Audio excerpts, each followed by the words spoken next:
โอ้ค่อยๆงมมาเลยบ่น่ะ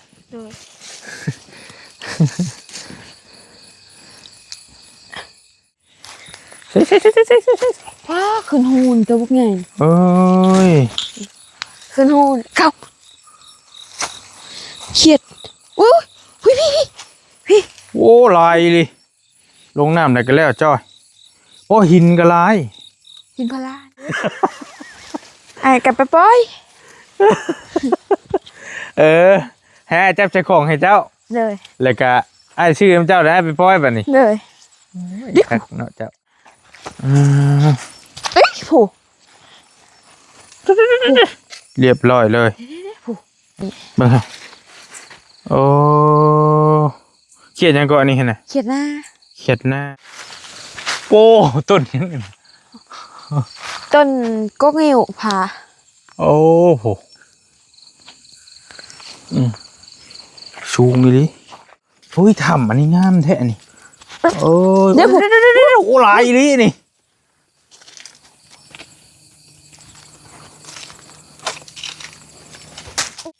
โอ้ใส่ครบเลยไปแล้วเบอร์ฮะนี่มันครบมือบ่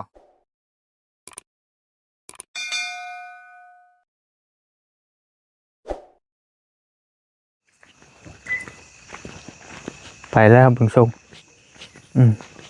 โอ้ยังอยู่บ่กำลังสิไปการเขียดบ่ไพ่สการหุ่นน่ะกำลังจะไปสู้กันกำลังจะไปสู้กันการเขียด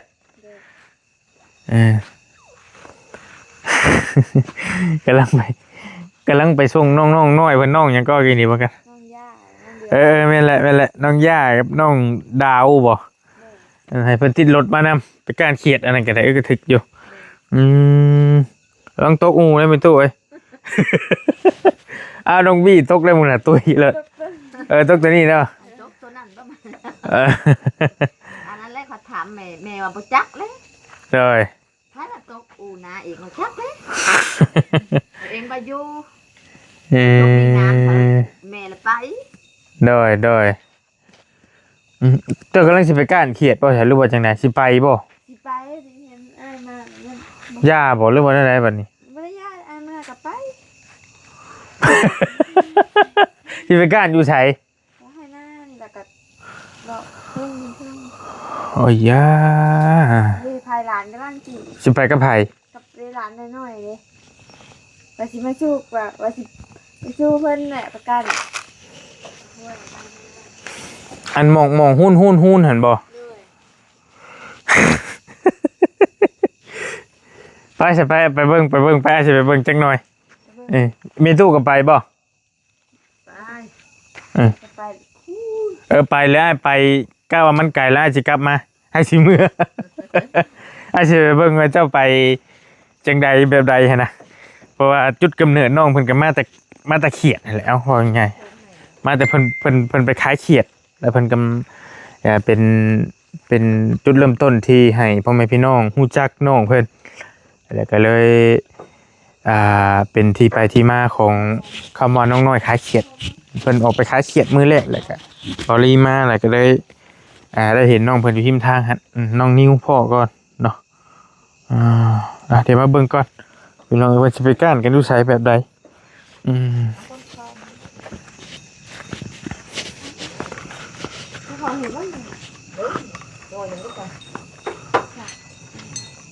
เราอยากได้ฉากของมือเหรอ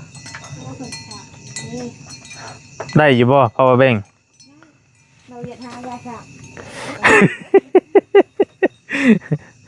มาแต่บ้านมาฉากอยู่หน้าบ่กำลังสิไปก้านเขียดสันดอกหน่อยไฟยังแสดงหุ่นจุดต่อ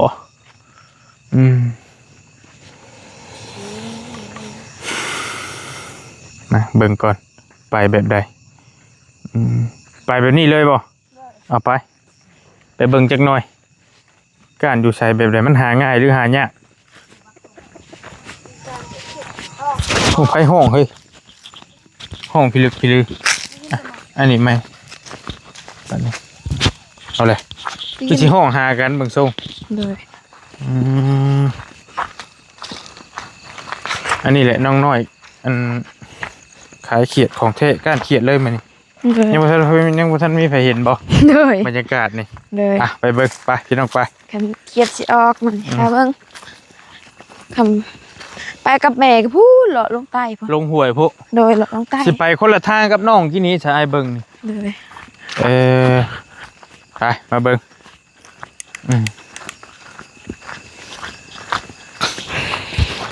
ว่าใช้เวลาโดนปานใดจังสิได้ตัวหนึง พี่น้องเอ้ยเพิ่นก็ โอเคเคยก้านอยู่นะบ่ลีก็ได้แต่ส่วนหลายก็ก้านเขียดตะโมเขียดอีโมอันนี้ก็เขียดอีโมคือกันเดาว่ะ เขียดนะ ฮะ เขียดนะ เขียดหน้า เลย เขียดหน้าก็เขียดอีโมก้านไปไม่ได้นี่บ่ เลย เอ้า ค่ะมันมีกับมันเต้น นะกำลังเริ่มลงมาแล้วพี่น้องเด้อกำลังเริ่มลงมาให้หน้าแล้วเบิ่งน้องเพิ่นสิได้ถึงบ่ได้จังสิได้ตัวหนึง เอาลองเบิ่ง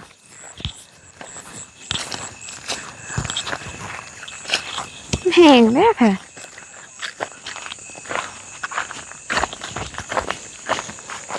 บ่ง่ายดอกไอ้เบิ่ง เลย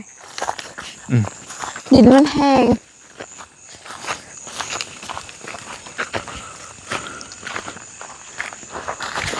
มันสิไปอยู่แบบได้ใช้เขียดคือแห้งแล้งแท้พี่น้องเอ้ยนี่แมงมุมบ่แม่นเขียดซักเออ ฮะ โอ้ตัวนั้นไม่ตู้แล้วตัวนี้ต้องไปห่างๆกันใช่เอ้ยโบเมน เราก้านเลยเด้กินนี่หุ่นๆไป เลย ผู้หนึ่งฮะ ดินก็แห้ง ใช่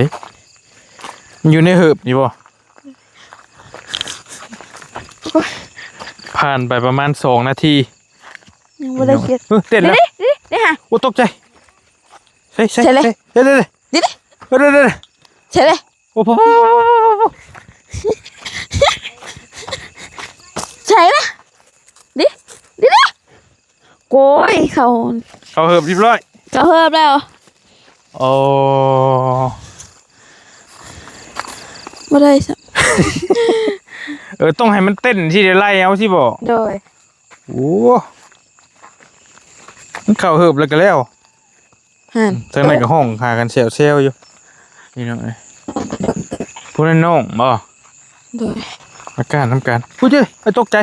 เด้ ใช่ ลงเหิบแล้ว เพิ่มแล้ว โอ้ย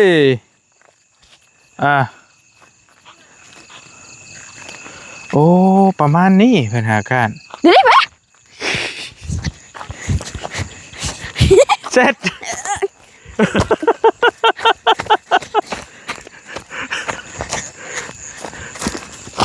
นี่อะไรแล้ว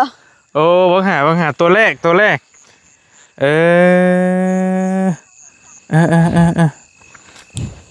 ต้องหาขามันบ่ โดย เรียบร้อย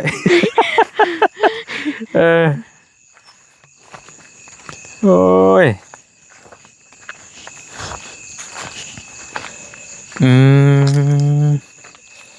ผ่านไปประมาณ3-4 นาทีอาจจะได้ตัวหนึ่งตัวเดียว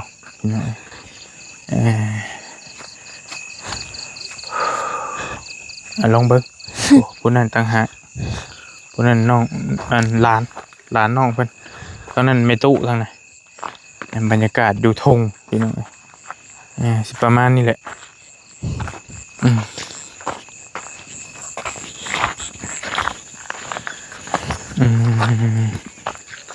ปูเท่าไรแหละปุ๊บ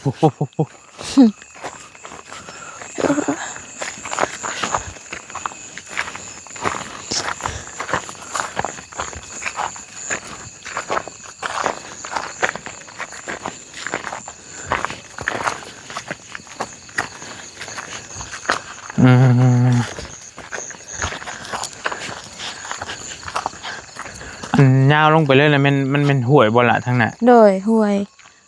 ผูกห้องใส่กันแซวอยู่ ป๊าบโตแต่นี่หาเที่ยงคืนมันสิได้อยู่บ่จัก มือได้มือบ่ได้ 10-20โตบ่ได้ง่ายหรอกบ่รีเบิ่งคือความหมายเนี่ยเฮาต้องย่างให้มันเต้น โดย ย่างให้มันเต้นจังไล่คุบเอา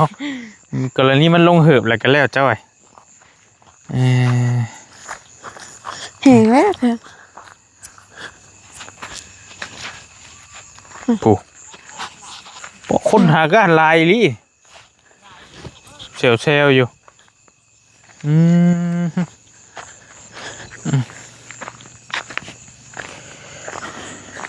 หลุดไป ได้จักโตเลยไหมตู้ได้ช่องโตแล้วหมานกว่าเจ้าอีกเจ้าหาก็ได้ตัวเดียวนี่น้องต้องย่างหวนไปหวนมาหวนไปหวนมาประมาณนี้อันนี้คือวิถีชีวิตของน้องๆเพิ่นอยู่ตามท้องไร่ท้องนาหาสัตว์หาธรรมชาติเมื่อกินเมื่อฆ่าเมื่อขาย เขียนน้อย นี่ เขียนน้อย เบิ่ง เดี๋ยวเก็บ เอาบ่สิกะ เอาเขียนน้อยดิ อู้ไม่เฮ็ดจะได้ หาเก็บโฮมกันได้หลายเอาไปขาย ไปขายได้คือกันฮักค่าขายเหมือนกันบ่นั่นกะโอ้นี่น้อยนี่ได้ เลย อืมโอเคเฮ้ยหาเบิ่งเดี๋ยวไอ้สิซื้อนํเบิ่งหามันหยังตัวน่ะ เขียนน้อย บ่ฮักขามันก็ยะ หาขามัน บ่ฮักก็ยะ เด็ดตัวน่ะ บ่ฮักก็ยะใส่บ่ฮักก็ยะเอ้ยตาลักแท้เบิ่งหาโอ้ยจนสิบ่เห็นผู้แม่ตู้วงไปฮอดพุ่นล่ะบ่ฮักมันก็ยะ เลย ย่าสิซื้อน้ำ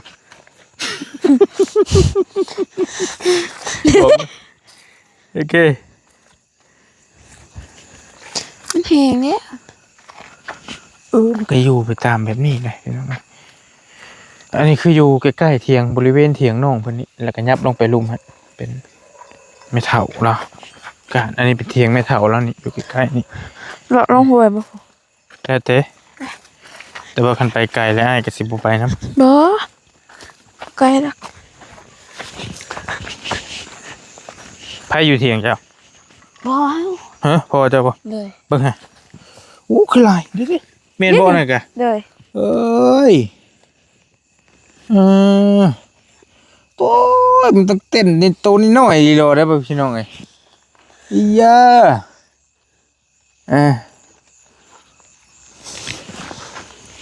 เด็ดเลยฮะน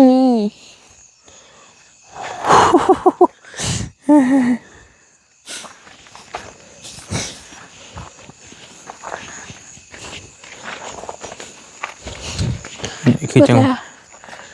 ลงหวย มีหวยบ่ นี่ไง บอลลี่มากว่าน้องน้อยขายเขียดน้องน้อยขายเขียดนี่ของแท้เลยมานี่ มาเบิกมันสิไปกันหากันแบบใดแต่ภาวนาจะพ่องูเด้อ แต่พ่องูเจ้าหาบ่เห็นเนาะ ได้ป่ะ สิแลนก่อนแม่นหยังเด้อ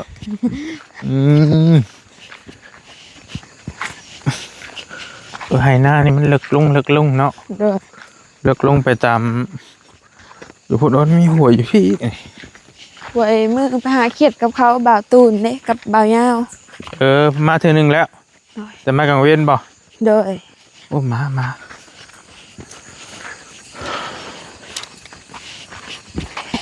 ปลาชิวก็ลาย โอเคเอาลงหวยพี่น้องในบ้านนี่ ฝุ่นเขียดโตลงฝุ่น อู้จะตกใจมันลงน้ำเลยลงน้ำอะไรกันแล้วไป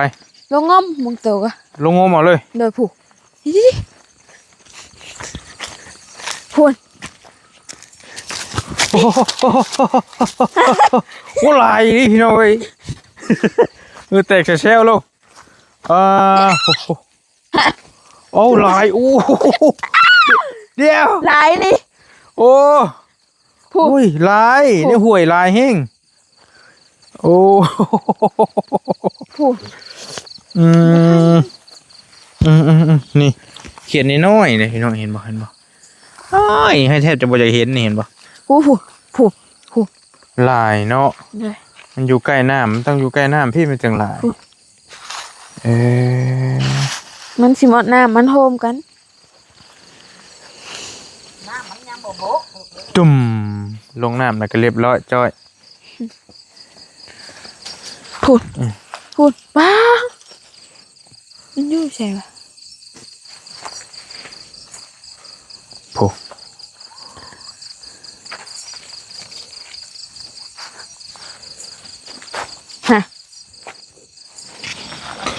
มันอยู่ตามใบไผ่ตามใบไผ่ตามใบเนี่ยยังไงโอ้โหเซลโอ้ เดี๋ยวได้เพิ่มหาเพิ่มไปหน่อย คือบ่ทัน โอ้เห็ดถึงก้อนไม้ ใช่ วิ่งถึงก้อนไม้เดี๋ยวได้ผูกขา ค้างเลย เมื่อคืนน้าอีกเดินทางดู เขาหูแล้ว ใช่เพื่อสิได้แต่ละตัว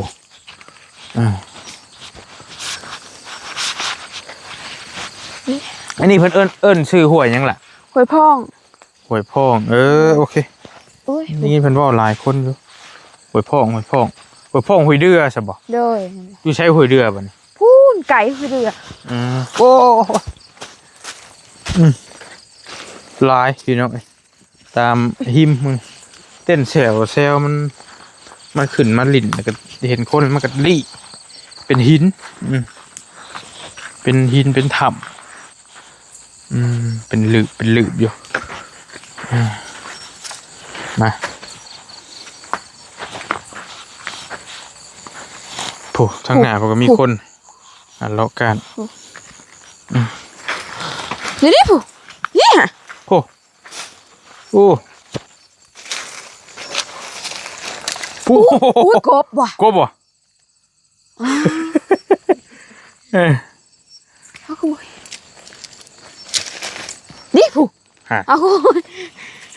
อะไรกันตกใจนะเจ้าเฮ้ยไหน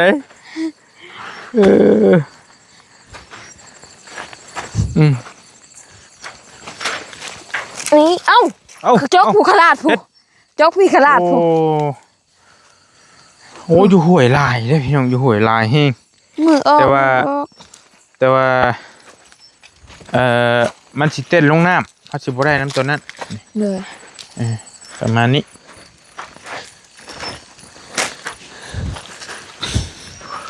เป็นครั้งแรกที่ได้มาเบิ่งพี่น้องมาเบิ่งให้เห็นจะๆเลย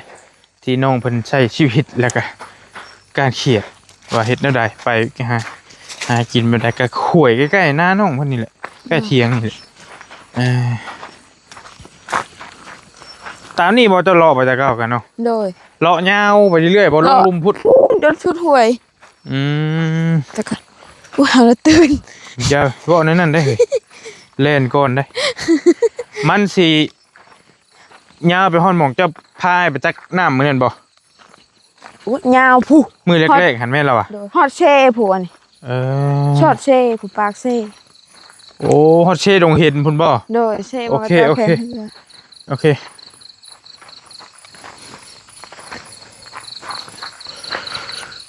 บรรยากาศวันนี้บอลลี่นึกตอนดูห้วยบอลลี่หน้าบอลลี่เพิ่นเอิ้นห้วยใหญ่แล้วก็มีตามคลองแบบนี้หนูเอาที่ใส่เอากับมาใส่หนูมีอยู่บ่คนใส่กับแถวนี้ล่ะ นี่ นี่มันสิมีหนูขาวๆเอาเนื้อมาใส่กับหนูนะ ผู้ โอ้โหโอ้ ผู้ โหโอ้โห พูด ลายเขียนน้อยเนาะ เลย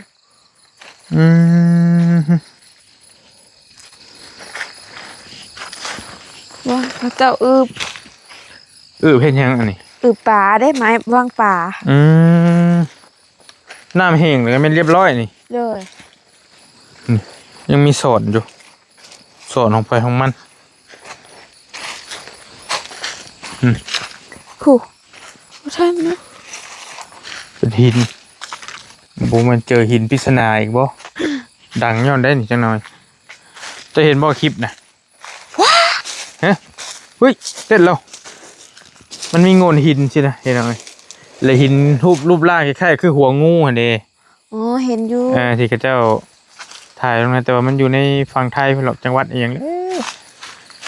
อยากลืมเลย โอ้ นี่ค่อยๆงมมาเลยบ่นะ เลย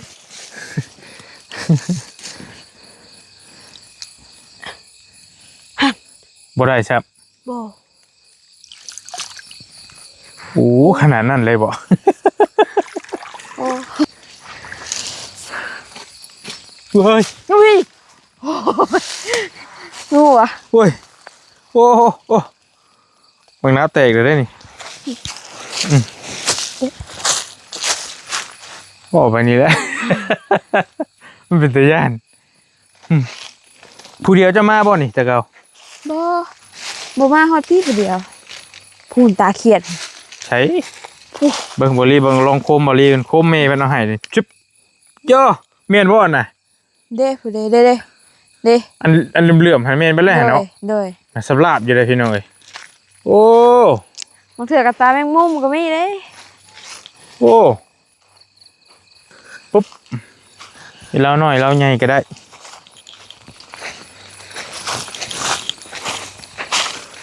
โอเคนี่คือบรรยากาศดูห้วย ปวกกับ ห้วยท้อง ปวก ฮะ ปวก ม ทำไมกะเมียมทำไมกะหาเท่านี้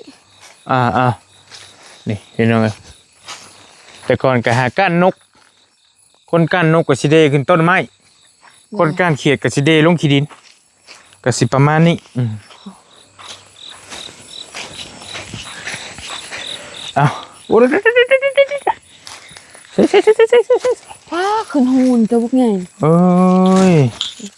ขึ้นหูนเข้าเขียดโอ้ยพี่ โอ้ลายเลยลงน้ำได้ก็แล้วจ้อยเพราะหินก็ลาย หินพลานเบิดละ ผู้เต้นแซวๆไปเอาเป็นภาพบรรยากาศอยู่ห้วยไอ้ห้วยหน้าน้องน้อยมีหินมีอย่างอุ้ย ระวังปลาลองอีกบ่ แล้วแต่เจ้าเล่นจะไปก็ ไปก็ได้บ่เป็นยังไอ้คนเคยเดินดงเดินป่ามาก่อนกันว่าคันเลิกลายกับผมไป ลุยน้ำห้วยคาวารีตะกี้ใส่เบ็ดเด้การกบน้ำตะพังหวยมาไม่ไปผู้เดียวแต่ก็หวยแถวหน้าดอกผู้เรียบร้อย น้ำบาน นี่ ผู้ แต่ไอ้บจับ จับ ไอ้บจับ อยากเห็นดิชื่อไอ้อยากเห็นดิชื่อนะ อันจับเงินจะคลองเฮากะคล้ายให้ไอ้กับไปปล่อย ให้จับใจของให้เจ้า เลย แล้วก็ไอ้ชื่อเจ้าได้ไปปล่อยแบบนี้ เลย เนาะเจ้ายับไปทางไหนมันมีทางโค้งขึ้นอยู่บ่ นี่อันนี้ก็แม่นในทางขึ้นน้องทางผูกกับเป็นทางรถทางนาผูก ถ้าคอยนี้ได้ใช่เด้อ เลย มันก่อนโอ้ไปหิมสิเลยเด้อยังไงเด้อจือบ่เจ้าจือบ่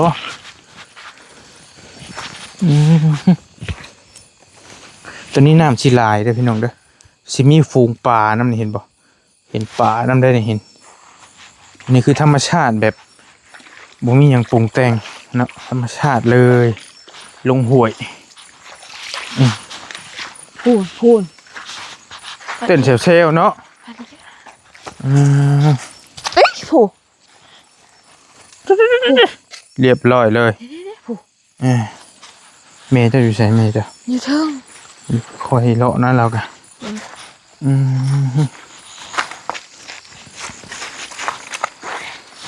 โอ้พี่น้องเอ้ยต้นไม้ ม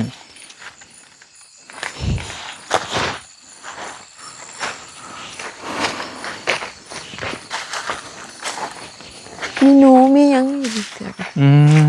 มโอ้เป็นถ้ำเยอะเป็นหิน หัวมือตะหาความขาบย่างมึงไปหาหน่อไม้มึง มาฮอดพี่บ่เจ้าก็ได้ ผูกกระเป๋าตูนผู้เลาะลงผูกใต้ เออ เลาะลงหอดทารถหอดใต้พูน แต่ว่ากลางเว้น โดย บ่ได้เบิ่งคลิปเบิดอ้ายก็ได้มันหลายคลิปอืม ดิ ก็เรียบร้อยเขาทำเรียบร้อย บ่เห็นไว้เนอะ พอเหยียบน้ำเลยเรียบร้อยพี่น้องขอโทษด้วยเฮ้ยโดนแล้ว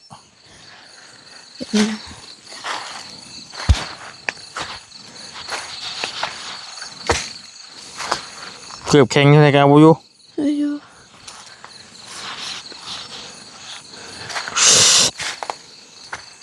ทะลุคือเขาโอ้บออีกนี่จังดึงอ่ะน้ำแทง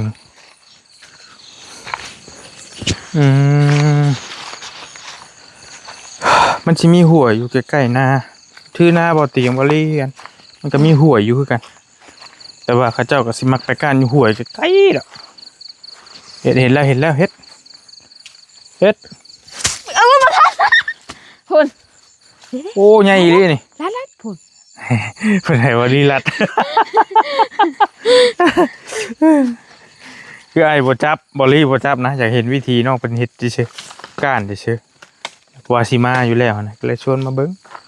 ว่าการแบบใดอยู่แบบใดแต่เขียดลายฮิพี่น้องแค่นี้จับทันเนี่ยโอ้ลายนี่แต่ละคนก็คือสิประมาณนี้แหละเนาะล่ะ โดย ที่ไปหาก้านแล้วไปนั่งคายให้แม่นบ่ โดย ไปนั่งคายอยู่หิม บาง ทาง มือบ่ออกก็บ่ได้ออกอีหลีมือมันสินมือหยังก็บ่ได้ออกอีหลี เขียดนะ โดย มันบอกเลยบ่ บ่ เอ ออกดำโตฟองโตบางมือกะได้น้อยนี่ได้คิดน้อยนี่ เบิ่งครับโอ้เขียดหยังก่อนนี่เห็นน่ะ เขียนหน้า เขียดหน้า โดย เขียดหน้ามาอยู่ห้วย โดย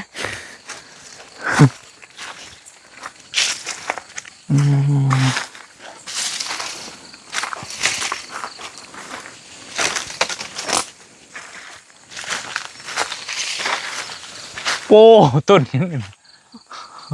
ต้นกกงิ้วผา โอ้โหสูงอีหลีอ้าวแนวใดบ่เคยได้เห็นก็ได้เห็นเด้อพี่น้องเด้อพี่น้องหลายคนอยู่ในเมืองในนาอยู่ทางอื่นทางไกลอาจจะบ่ได้เห็นบรรยากาศ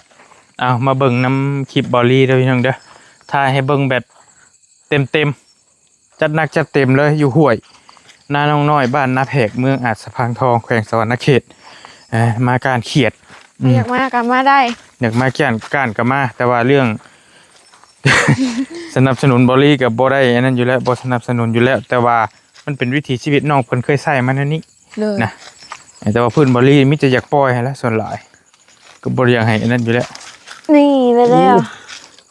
อุ้ยทำอันนี้งามแท้นี่โอ้ย เดี๋ยวผม โอ้หลายอีหลีนี่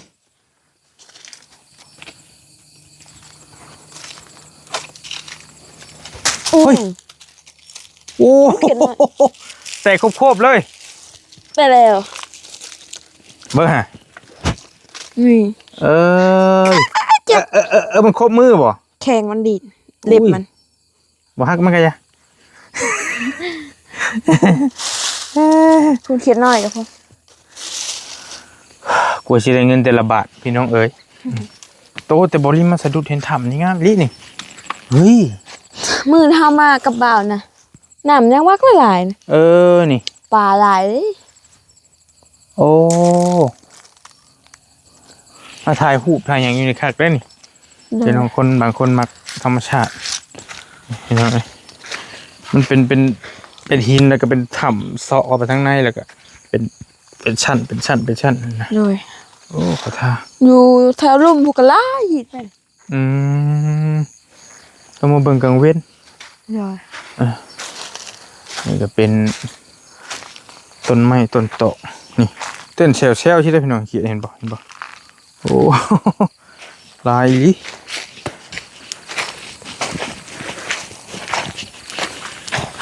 บรรยากาศที่หาเบิ่งได้ยากอุ้ยเป็นหินอุ้ยน้ำผู้มีแต่น้ำก็เจ้ามาหาปลานี่เด้อแต่มันจูบไผ่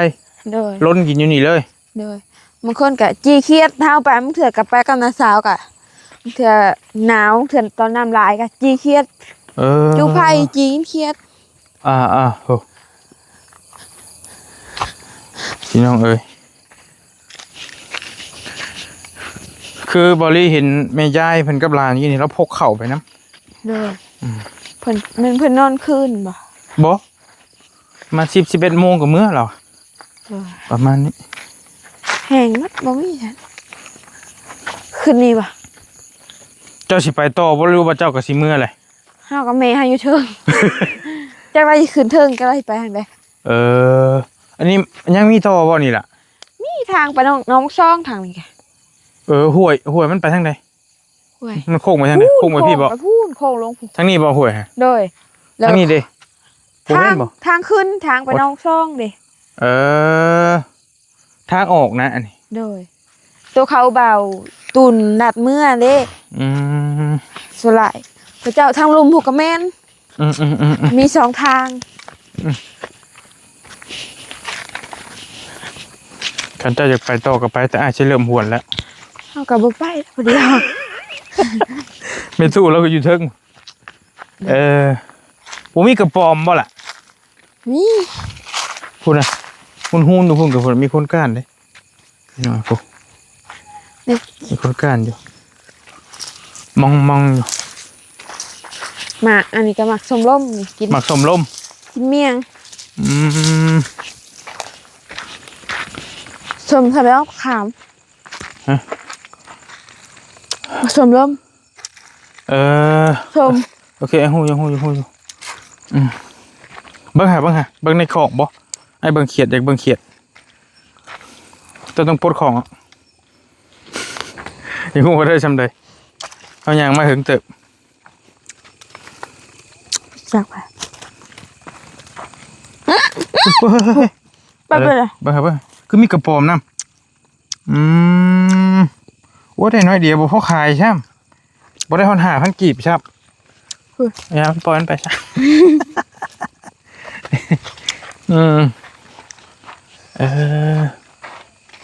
ห้องกันเลย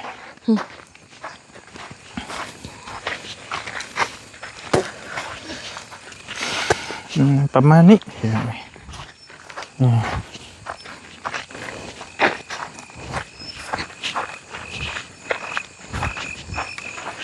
ทางนี้บ่ทางไหนเพิ่นมานะโดยทางนี้กับแม่นพูดจนร้ายพูดสิเมื่อทางพูดมันใกล้กว่าออกทางผูมันสีสอดหน้าบ้านลิตาตัวผมยาวเด้น้องสะเด้ฮู้จักเจ้ากันเนาะ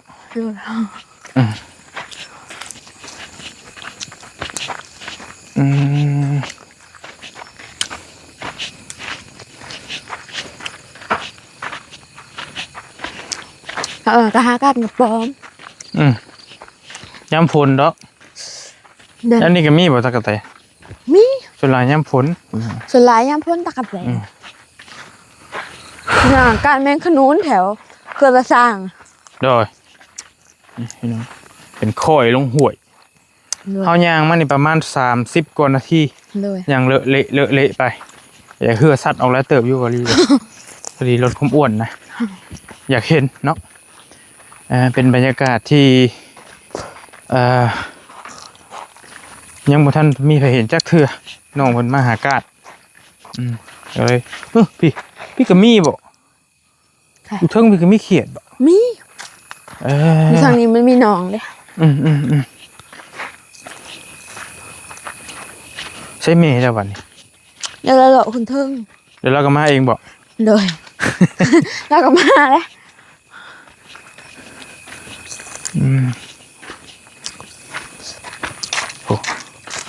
ผมเห็นตอนนั้นท่านี้ก็มีคนอีกบ่ไผ่2 3 ไผ่ผู้ร้ายดิน้องตัวเฮาอันนั้นแหละเนาะอันเดียวกันแหละ โอ้อันนี้ทำมากินนี่บ่หรือบ่แม่น บ่น้องก็ตักน้ำพดเด้ เออ ดอกไม้สุขภาพบาวนิวน่ะ ฮะ ดอกไม้ ไปพากบ่นิ้ว เด้อ ไปพากบ่นิ้วเฮ็ดหยัง อันดอกไม้นี่มันงามเด้ ดอกหัก เด้อดอกหักเด้หักเพิ่นเด้ดอกหักเพิ่น โอเคนี่ไงน้องนี่บ่ เด้อ สิขายให้เท่าได้น้ำของ 10,000 10,000 ตัว โอ เท่า เค ไหร่ตัว5,000บ่ มันเจ้าขายบ่ได้ต้องหาพัน มีอะไรกินอยู่ติมีอะไรกิน มี โอเคไปหากันเต้นแต่กับโคบหมองจะหดหมองมูเอาห้องมาหดหมองมูอยู่นี่เนาะ เด้อ นี่ลงได้ปะ เฮ้ย อยากลงหนองนะจะเบิ่งนี่หนองลายปะหักขาแล้วมันต่อปะล่ะ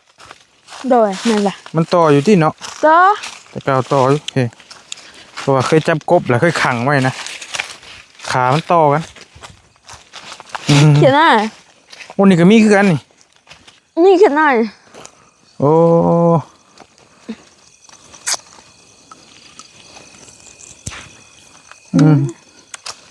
แมงขอโทษแมงตดหมาเพิ่นว่า แม่นเราอ่ะ เด้อ เอิ้นคือกัน มันเฮาจับมันแล้วมันตดให้แม่นนี่เนาะแม่ง แม่นบ่ออกล่างก็บ่ออก แม่นมันติดอันกันส่วนลายเขียดน้อยเนาะอันนี้เนาะ เด้อ เขียดน้อยจะส่วนลาย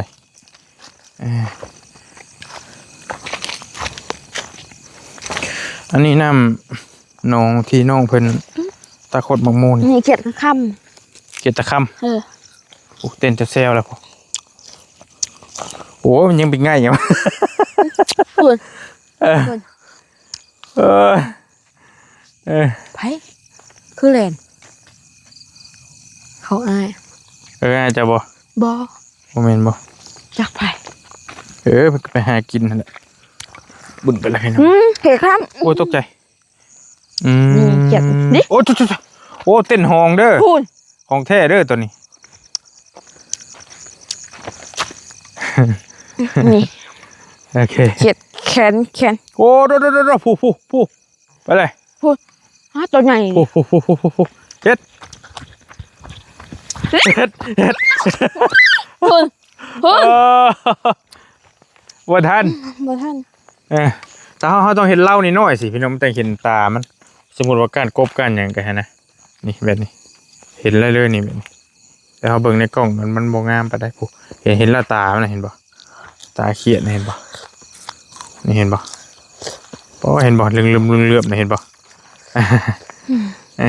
เบิ่งในกล้องมันผัดโบงามไปได้โอเคประมาณนี้พี่น้องเบิ่งของเจ้าบัดนี้จะได้ขายให้อ้าย 20,000 โอเค20,000กับ20,000เทลงนี้บัดนี้ ใช่เรียกตอนนี้กันยกใช่30,000 30,000เฮงว่าวลายไปดีเลยโตก็ได้ บ่เรื่องนี้บ่ พอต้องหันเลยอย่าว่ากันเด้อพี่น้องเด้อ เลย เพราะว่าความหมายว่าน้องคนจะไปหาขายอยู่แล้ว แต่อันนี้มันได้บ่พอ10,000ดอก เลย แต่สิซื้อนะปล่อยมันลง กระป๋อม5ได้ป่ะ กระปอมเจ้ากระปอยสิเป็นหยัง ปล่อยก็ปล่อย ปล่อยต้นไม้พี่มัน 100,000 กระปอมนะ เลย เจ้าก็ว่าโหเจ้าก็ได้ โอเคไปกระปอมไปหากระปอม เอาเล่นหนึง ผูกไปเลยลองไปเลย มันก็ลอยลงแล้วป่ะเดี๋ยวมันก็ลี่อยู่นี่นี่ กระยามันเบิ้ลแล้วป่ะ บ่แล้ว โอเคพอแล้วซ้ำนี่แหละเจ้ามันคือจับตัวดีกว่านะกระปอมเจ้านะโอเค ตัวนี้ โอ้ตกใจ นี่ มียังเขียดนะ 150,000 มียังเขียดฮะโอ้ เด้อคุณ โอ้ คุณไว้ดิ โอ้150,000เพิ่นว่ามียัง150,000 เพิ่มขึ้นเด้ โอ้ไปดีเลยปอมทรงโตยังได้150,000 เด้ ไปลูกไป เดี๋ยวมันก็คืนที่เจ้าฮักแข่งมันบ่ ฮะมันกระต้อ โตคือเขาเนาะ โดยคือกันกับกบเขียดกระต้อทางปล่อยนั่น โอเคไปเมื่อเที่ยงบัดนี้พี่น้องเอ้ยถามว่ามันคือเห็ดหลินบอกก็คือเห็ดหลินอยู่ แต่กับโบแมนเห็ดหลินหรอกมันเป็นวิธีชีวิตของน้องเพื่อนละปอบอลี่นี่ค่อนข้างซีเรียสกับสัตว์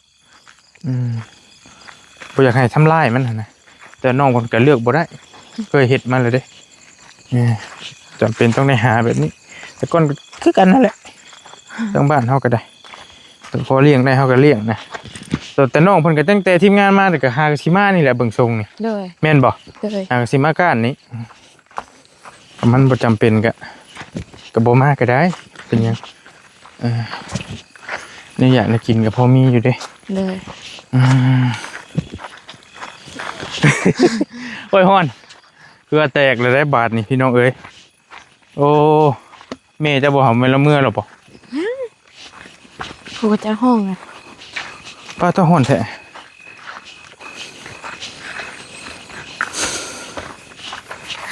มือมันใหญ่มันแดงอยู่นี่นี่อันตัวมันครบเปล่าเงาเด้จนเบิดแขนแล้วบาด กกอย่างอันนี้เฮ้ย กกสมเสี้ยวสนอยกับการเลี้ยงขนุนยังบ่โดนไหม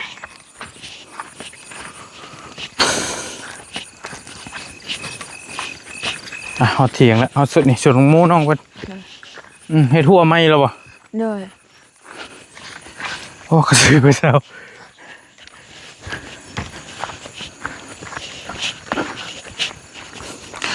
คันมาสิเรื่อยๆคือสิจอยอยู่บ่รีเบิ่ง โดย